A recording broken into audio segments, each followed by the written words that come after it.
भाव भ्रमर की कथा श्रृंखला में आपका स्वागत है। प्रस्तुत है मुंशी प्रेमचंद जी की लिखी कहानी ज्योति। विधवा हो जाने के बाद बूटी का स्वभाव बहुत कटु हो गया था। जब बहुत जी जलता तो अपने मृत पति को कोसती, आप तो सिधार गए, मेरे लिए यह जंजाल छोड़ गए। जब इतनी जल्दी जाना था तो ब्याह न जाने किस लिए किया। घर में भूजी भांग नहीं, चले थे ब्याह करने। वो चाहती तो दूसरी सगाई कर लेती, अहिरों में इसका रिवाज है। देखने सुनने में भी बुरी न थी। दो एक आदमी तैयार भी थे, लेकिन बूटी पतिव्रता कहलाने के मोह को न छोड़ सकी। और यह सारा क्रोध उतरता था बड़े बेटे मोहन पर, जो अब 16 साल का था। सोहन अभी छोटा था और मैना लड़की थी। ये दोनों अभी किसी लायक न थे। अगर यह तीनों न होते तो बूटी को क्यों इतना कष्ट होता।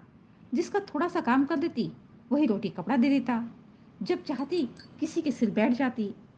अब अगर वो कहीं बैठ जाए तो लोग यही कहेंगे कि तीन तीन बच्चों के होते इसे ये क्या सूझी। मोहन भरसक उसका भार हल्का करने की चेष्टा करता था। गायों भैंसों की सानी पानी, दोहना बतना ये सब कर लेता, लेकिन बूटी का मुंह सीधा न होता था। वह रोज एक न एक खुचड़ निकालती रहती, और मोहन ने अब उसकी घुड़कियों की परवाह करना छोड़ दिया था। पति उसके सिर गृहस्थी का यह भार पटक कर क्यों चला गया, उसे यही गिला था। बेचारी का सर्वनाश ही कर दिया। न खाने का सुख मिला, न पहनने ओढ़ने का, न और किसी बात का। इस घर में क्या आई, मानो भट्टी में पड़ गई।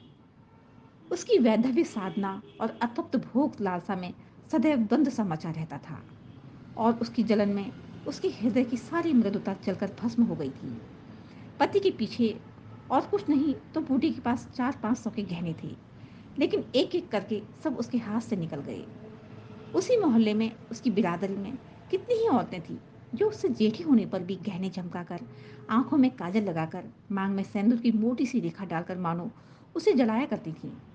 इसलिए अब उनमें से कोई विधवा हो जाती तो बूटी को खुशी होती, और यह सारी जलन वो लड़कों पर निकालती, विशेषकर मोहन पर। वो शायद सारे संसार की स्त्रियों को अपने ही रूप में देखना चाहती थी। कुत्सा ने उसे विशेष आनंद मिलता था। उसकी वंचित लालसा जल ना पाकर ओस चाट लेने में ही संतुष्ट होती थी। फिर ये कैसे संभव था कि वह मोहन के विषय में कुछ सुने और पेट में डाल ले। जो ही मोहन संध्या के समय दूध बेचकर घर आया, बूटी ने कहा, देखती हूँ तू अब सांड बनने में उतारू हो गया है। मोहन ने प्रश्न के भाव से देखा, कैसा सांड, बात क्या है। तू रुपया से छिप छिप कर नहीं हंसता बोलता, उस पर कहता है कैसा सांड। तुझे लाज नहीं आती। घर में पैसे पैसे की तंगी है, और वहां उसके लिए पान लाए जाते हैं, कपड़े रंगाए जाते हैं। मोहन ने विद्रोह का भाव धारण किया। अगर उसने मुझसे 4 पैसे के पान मांगे तो क्या करता, कहता कि पैसे दे तो लाऊंगा। अपनी धोती रंगने को दी, उससे रंगाई मांगता। मोहल्ले में एक तू ही धन्ना सेठ है, और किसी से उसने क्यों ना कहा। ये वो जाने, मैं क्या बताऊं। हाँ, तुझे अब छैला बनने की सोचती है। घर में भी कभी 1 पैसे का पान लाया। यहाँ पान किसके लिए लाता। अच्छा, क्या तेरे लिखे घर में सब मर गए। मैंने जानता था तुम पान खाना चाहती हो, वो बोला। संसार में एक रुपया ही पान खाने जोग है। अरे अम्मा, शौक श्रृंगार की भी तो उम्र होती है, वो बोला। बूटी जल उठी। उसे बुढ़िया कह देना उसकी सारी साधना पर पानी फेर देना था। बुढ़ापे में उन साधनाओं का महत्व ही क्या, जिस त्याग कल्पना के बल पर वह महिलाओं के सामने सिर उठाकर चलती थी, उस पर इतना कुठाराघात। इन्हीं लड़कों के पीछे उसने अपनी जवानी धूल में मिला दी थी। उसके आदमी को मरे आज 5 साल हुए, तब उसकी चढ़ती जवानी थी। 3 बच्चे भगवान ने उसके गले मड़ दिए। नहीं, वह अभी है ही के दिन की। चाहती आज वह भी ओठ लाल किए, पाँव में महावर लगाए, अनवट बिछुए पहनते मटकते फिरते। यह सब कुछ उसने इन लड़कों के कारण त्याग दिया, और आज मोहन उसे बुढ़िया कहता है। रुपया उसके सामने खड़ी कर दी जाए तो चूहिया सी लगे। फिर वो जवान है और बूटी बुढ़िया है। वो बोली, हाँ और क्या। मेरे लिए तो अब फटे चीथड़े पहनने के दिन है ना। जब तेरा बाप मरा तो मैं रुपया से 2-4 साल ही बड़ी थी। उस वक्त कोई घर कर लेती तो तुम लोगों का कहीं पता न लगता, गली गली भीख मांगते फिरते।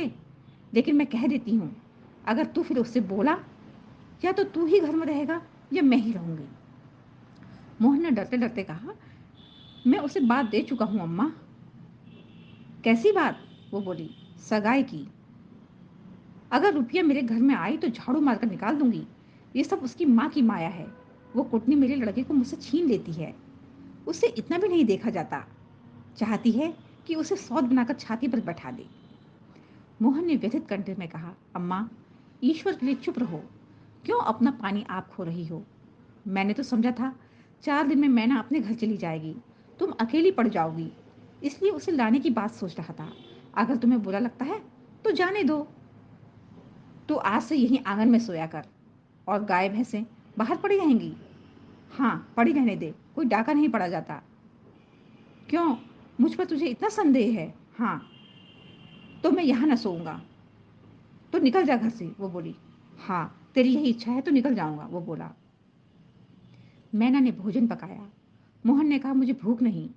बूटी उसे मनाने ना आई। मोहन का युवक हृदय माता के इस कठोर शासन को किसी तरह स्वीकार नहीं कर सकता था। उसका घर है तो ले ले, अपने लिए वो कोई दूसरा ठिकाना ढूंढ निकालेगा। रुपया ने उसके रूखे जीवन में एक स्निग्धता भर दी थी। जब वह एक अव्यक्त कामना से चंचल हो रहा था, जीवन कुछ सूना सूना सा लगता था, रुपया ने नव बसंत की भांति आकर उसे पल्लवित कर दिया था। मोहन को जीवन में एक मीठा स्वाद मिलने लगा। कोई काम करना होता पर ध्यान रुपया की ओर लगा रहता। सोचता, उसे क्या दे दे कि वो प्रसन्न हो जाए। अब वो कौन से मुंह लेकर उसके पास जाए? क्या उसे कहे कि अम्मा ने मुझे तुझसे मिलने को मना किया है? अभी कल ही तो बरगद के नीचे दोनों में कैसी कैसी बातें हुई थी। मोहन ने कहा था, रूपा, तुम इतनी सुंदर हो, तुम्हारे 100 ग्राहक निकल आएंगे। मेरे घर में तुम्हारे लिए क्या रखा है? इस पर रुपया ने जो जवाब दिया था वो तो संगीत की तरह अब भी उसके प्राण में बसा हुआ था। उसने कहा, मैं तो तुमको चाहती हूँ मोहन, अकेले तुमको। परगने के चौधरी हो जाओ तब भी तुम मोहन हो, मजदूरी करो तब भी मोहन हो। उसी रुपया से आज वो जाकर कहे कि मुझे अब तुमसे कोई सरोकार नहीं। नहीं, यह नहीं हो सकता। उसे घर की परवाह नहीं है। वह रुपनिया के साथ माँ से अलग रहेगा। इस जगह ना सही, किसी दूसरे मोहल्ले में। इस वक्त भी रुपया उसकी राह देख रही होगी। कैसे अच्छे बीड़े लगाती है। कहीं अम्मा सुन पावे कि रात को रुपया के द्वार पर गया था तो परान ही दे दे परान। अपने भाग तो नहीं बखानती कि ऐसी देवी बहू मिल जाती है। न जाने क्यों रुपया से इतना चिढ़ती है वो। जरा सा वो पान खा लेती है, जरा साड़ी रंगकर पहनती है तो बस, यही तो। चूड़ियों की संग झनकार सुनाई दी। रुपनिया आ रही है। हाँ, शायद वही है। तभी रुपया उसके सिरहाने आकर बोली, सो गए क्या मोहन? घड़ी भर से तुम्हारी राह देख रही हूँ, आए क्यों नहीं? मोहन नींद का मक्कर किए पड़ा रहा। रुपया ने उसका सिर हिलाकर फिर कहा, क्या सो गए मोहन? उन कोमल उंगलियों के स्पर्श में क्या सिद्धि थी, कौन जाने। मोहन की सारी आत्मा उन्मत्त हो उठी। उसके प्राण मानो बाहर निकलकर रुपया के चरणों में समर्पित हो जाने के लिए उछल पड़े। देवी वरदान के लिए सामने खड़ी है। सारा विश्व जैसे नाच रहा है। उसे मालूम हुआ जैसे उसका शरीर लुप्त हो गया है।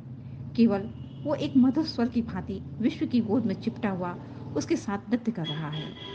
रुपया ने कहा, अभी से सो गए क्या जी? मोहन बोला, हाँ, जरा नींद आ गई थी रूपा। तुम इस वक्त यहाँ क्या करने आई? कहीं अम्मा देख लें तो मुझे मार ही डालें। तुम आज आए क्यों नहीं? रूपा बोली, आज अम्मा से लड़ाई हो गई। क्या कहती थी? रूपा बोली, कहती थी रुपया से बोलेगा तो मैं परान दे दूंगी। अच्छा, तुमने पूछा नहीं रुपया से क्यों चिढ़ते हो? अब उनकी बात क्या कहूँ रूपा, वो किसी का खाना पहनना नहीं देख सकती।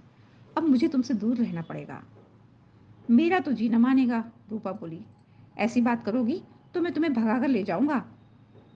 तुम मेरे पास एक बार रोज आया करो बस, और मैं कुछ नहीं चाहती। और अम्मा जो बिगड़ेंगी तो मैं समझ गई तुम मुझे प्यार नहीं करते। अरे मेरा बस होता तो तुमको अपने प्राण में रख लेता। और इसी समय घर के किवाड़ खटके। रुपया भाग गई। मोहन अगले दिन सोकर उठा तो उसके हृदय में आनंद का सागर सा भरा हुआ था। वो सोहन को बराबर डांटता रहता था। सोहन आलसी था, घर के काम धंधे में जी न लगाता था। मोहन को देखते ही वो साबुन छिपाकर भाग जाने का अवसर खोजने लगा। मोहन ने मुस्कुराकर कहा, धोती बहुत मैली हो गई है सोहन, धोबी को क्यों नहीं देते? सोहन को इन शब्दों में स्नेह की गंध आई। धोबिन पैसे मांगती है, वो बोला। तो पैसे अम्मा से क्यों नहीं मांग लेते? अम्मा कौन पैसे दिए देती हैं, वो बोला। तो मुझसे ले लो। ये कहकर उसने एक इकन्नी उसकी ओर फेंक दी। सोहन प्रसन्न हो गया। भाई और माता दोनों ही उसे धिक्कारते रहते थे। बहुत दिनों बाद आज उसे स्नेह की मधुरता का स्वाद मिला था। इकन्नी उठा ली और धोती को वहीं छोड़कर गाय को खोलकर ले चला। मोहन ने कहा, रहने दे, मैं इसे लिए जाता हूँ। सोहन ने पगहिया मोहन को देकर फिर पूछा, तुम्हारे लिए चिलम रख लाऊं? जीवन में आज पहली बार सोहन ने भाई के प्रति ऐसा सद्भाव प्रकट किया था। इसमें क्या रहस्य है, यह मोहन की समझ में नहीं आया। बोला, आग हो तो रख लाओ। मैना सिर के बाल खोले आंगन में बैठी घरौंदा बना रही थी। मोहन को देखते ही उसने घरौंदा बिगाड़ दिया और आंचल से बाल छिपाकर रसोई घर में बर्तन उठाने चली। मोहन ने पूछा, क्या खाई रही थी मैना? मैना डरी भी बोली, कुछ नहीं तो।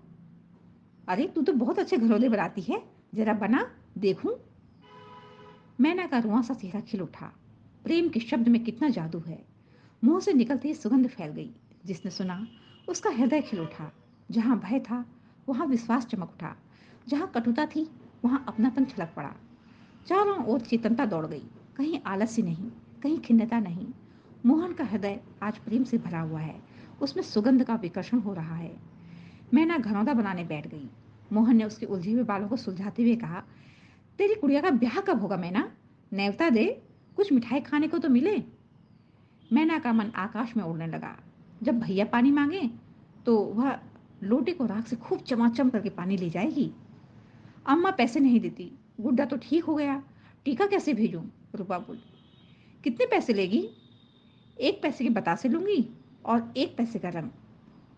मैना ने कहा, जोड़े तो रंगे ही जाएंगे, तो 2 पैसे में तेरा काम चल जाएगा। हाँ, हाँ, 2 पैसे दे दो भैया, तो मेरी गुड़िया का ब्याह धूमधाम से हो जाए। मोहन ने 2 पैसे हाथ में लेकर मैना को दिखाए। मैना लपकी। मोहन ने हाथ ऊपर उठाया। मैना ने हाथ पकड़कर नीचे खींचना शुरू किया।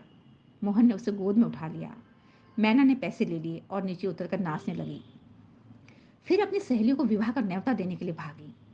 उसी वक्त बूटी गोबर का झावा लिए आ पहुंची।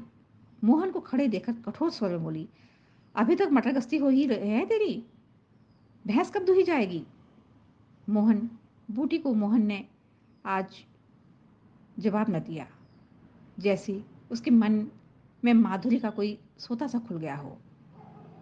माता को गोबर का बोझ ले देकर उसने झावा उसके सिर से उतार लिया। बूटी ने कहा, रहने दे, जाकर भैंस दो, मैं तो गोबर लिए जाती हूँ। तुम इतना सारा बोझ क्यों उठा लेती हो अम्मा? वो हड़बड़ा कर बोला, मुझे क्यों नहीं बुला लेती? अब तो माता का हृदय वात्सल्य से गदगद हो उठा। तू जा अपना काम देख, मेरे पीछे क्यों पड़ा रहता है? गोबर निकालने का काम मेरा है, और दूध कौन दुहेगा? वो भी मैं करूंगा। तू इतना बड़ा जोधा है कि सारे काम कर लेगा। जितना कहता हूँ उतना तो कर ही लूंगा अम्मा। तो मैं क्या करूंगी? वो बोली। तुम लड़कों से काम लो, जो तुम्हारा धर्म है, मेरी कोई सुनता ही नहीं, उसने कहा। मोहन बाजार से दूध पहुंचा कर लौटा तो पान, कत्था, सुपारी, एक छोटा सा पानदान और थोड़ी सी मिठाई लाया। बूटी बिगड़ कर बोली, आज पैसे कहीं फालतू मिल गए थे क्या? इस तरह उड़ाएगा तो कै दिन निभा होगा? मैंने तो 1 पैसा भी नहीं उड़ाया अम्मा। पहले मैं समझता था तुम पान खाती ही नहीं, तो अब मैं पान खाऊंगी, बूटी बोली। हाँ और क्या, जिसके दो दो जवान बेटे हों वो क्या इतना शौक भी न करे? बूटी के सूखे कठोर हृदय में कहीं कुछ हरियाली निकल आई। एक नन्ही सी कोपल थी, उसके अंदर कितना रस था। उसने मैना और सोहन को एक एक मिठाई दे दी और एक मोहन को देने लगी। मिठाई तो मैं लड़कों के लिए लाया था अम्मा। अच्छा, तो तू बूढ़ा हो गया है क्यों? इन लड़कों के सामने तो बूढ़ा ही हूँ, लेकिन मेरे सामने तो लड़का ही है, वो बोली। मोहन ने मिठाई ले ली। मैना ने मिठाई पाते ही गप्प से मुंह में डाल दी थी। वो केवल मिठाई का स्वाद जीभ पर छोड़कर कब की गायब हो चुकी थी। मोहन को ललचाई आंखों से देखने लगी। मोहन ने आधा लड्डू तोड़कर मैना को दे दिया। एक मिठाई दोने में बची थी। बूटी ने उसे मोहन की तरफ बढ़ाकर कहा, लाया भी तो इतनी सी मिठाई, ये ले ले। मोहन ने आधी मिठाई मुंह में डालकर कहा, वो तुम्हारा हिस्सा है अम्मा। तुम्हें खाते देखकर मुझे जो आनंद मिलता है उसमें मिठास से ज़्यादा स्वाद है। उसने आधी मिठाई सोहन और आधी मोहन को दे दी, फिर पानदान खोलकर देखने लगी। आज जीवन में पहली बार उसे यह सौभाग्य प्राप्त हुआ। धन्य भाग कि पति के राज में जिस विभूति के लिए तरसती रही, वो लड़के के राज में मिली। पानदान में कई कुल्हियां हैं और देखो, दो छोटी छोटी चिमचियां हैं। ऊपर कड़ा लगा हुआ है, जहां चाहो लटका कर ले जाओ। ऊपर की तश्तरी में पान रखे जाएंगे। जो ही मोहन बाहर चला गया, उसने पानदान को मांस धोकर उसमें चूना कत्था भरा, सुपारी काटी, पान को भिगोकर तश्तरी में रखा, तब एक बीड़ा लगाकर खाया। उस बीड़े के रस ने जैसे उसके वैधव्य की कटुता को स्निग्ध कर दिया। मन की प्रसन्नता व्यवहार में उदारता बन जाती है। अब वह घर में नहीं बैठ सकती। उसका मन इतना गहरा नहीं कि इतनी बड़ी विभूति उसमें जाकर गुम हो जाए। एक पुराना आईना पड़ा हुआ था। उसने उसमें मुंह देखा। ओठों पर लाली है। मुंह लाल करने के लिए उसने पान थोड़ा ही खाया था। धनिया ने आकर कहा, काकी, तनिक रस्सी दे दो, मेरी रस्सी टूट गई है। कल बूटी ने साफ कह दिया होता, मेरी रस्सी गांव भर के लिए नहीं है। पर आज उसने धनिया को रस्सी निकालकर प्रसन्न मुख से दे दी और सद्भाव से पूछा, तेरे लड़के के दस्त बंद हुए कि नहीं धनिया? धनिया ने उदास मन से कहा, नहीं काकी, आज तो दिन भर दस्त आए, जाने दांत आ रहे हैं। पानी भरकर ले चल, जरा देखूं दांत ही है कि कुछ और फसाद है, किसी की नजर वजर तो नहीं लगी। अब क्या जाने काकी, कौन जाने किसकी आंख फूटी हो। चौ चार लड़कों को नजर बड़ा का डर लगता है, वो बोली। जिसने चुमका कर बुलाया झट उसकी गोद में चला जाता है। ऐसा हंसता है कि तुमसे क्या कहूं। कभी कभी माँ की नजर भी लग जाया करती है, बूटी बोली। ए नौज काकी, भला कोई अपने लड़के को नजर लगाएगा? यही तो तू समझती नहीं, नजर आप ही लग जाती है।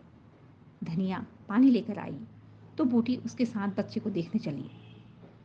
तू अकेली है? आजकल घर के काम धंधे में बड़ा अड़ंगा होता होगा। अरे नहीं काकी, रुपया आ जाती है, घर का काम कर देती है, नहीं तो अकेले मेरी मरण हो जाती। बूटी को आश्चर्य हुआ। रुपया को उसने केवल तितली समझ रखा था। रुपया? हाँ काकी, बेचारी बड़ी सीधी है।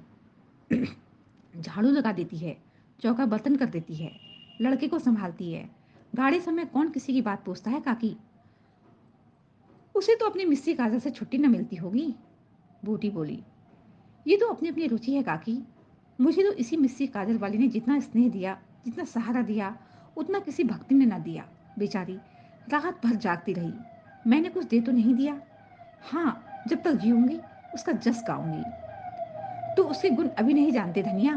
पान के लिए पैसे कहाँ से आते हैं, किनारदार साड़ियाँ कहाँ से आती हैं। मैं इन बातों में नहीं पड़ती काकी, धनिया बोली। फिर शौक श्रृंगार करने को किसका जी नहीं चाहता, खाने पहनने की यही तो उम्मीद है। धनिया ने बच्चे को खटोले पर सुला दिया। बूटी ने बच्चे के सिर पर हाथ रखा, पेट में धीरे धीरे उंगली गाड़ कर देखा, नाभि पर हींग का लेप करने को कहा। रुपया बेनिया लाकर उसे झलने लगी। बूटी ने कहा, ला बेनिया मुझे दे दे, मैं डुला दूंगी तो क्या छोटी हो जाऊंगी? तू दिन भर यहाँ काम धंधा करती है, थक गई होगी। तुम इतनी भली मानस हो, और यहाँ लोग कहते थे वो बिना गाली की बात नहीं करती, मारे डर के तुम्हारे पास ना आई। रूपा बोली। बूटी मुस्कुराने लगी। लोग झूठ तो नहीं कहते। मैं आंखों की देखूं तो मानूं कि कानों की सुनी मानूं। कह तो दी होगी, दूसरी लड़की होती तो मेरी ओर से मुंह फेर लेती, मुझे जलाती, मुझसे ऐंठती। इसे तो जैसे सब कुछ मालूम ही नहीं। हो सकता है मोहन ने इससे कुछ कहा ही ना हो। हाँ, यही बात है। बूटी सोचने लगी।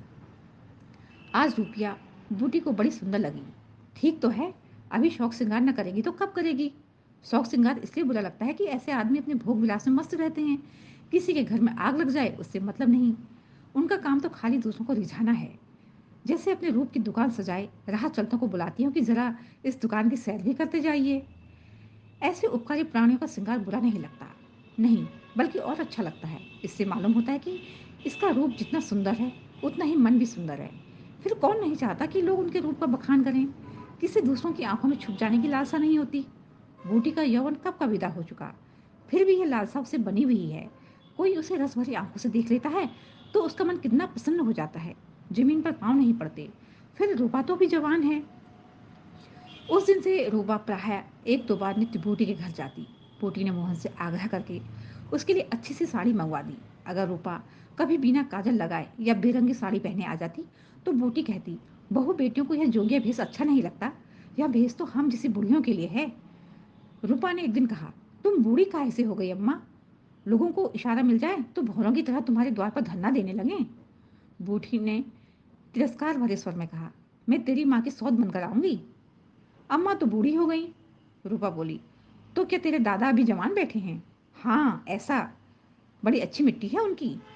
बूटी ने उसकी ओर रस भरी आंखों से देखकर पूछा, अच्छा बता, मोहन से मैं तेरा ब्याह कर दूं?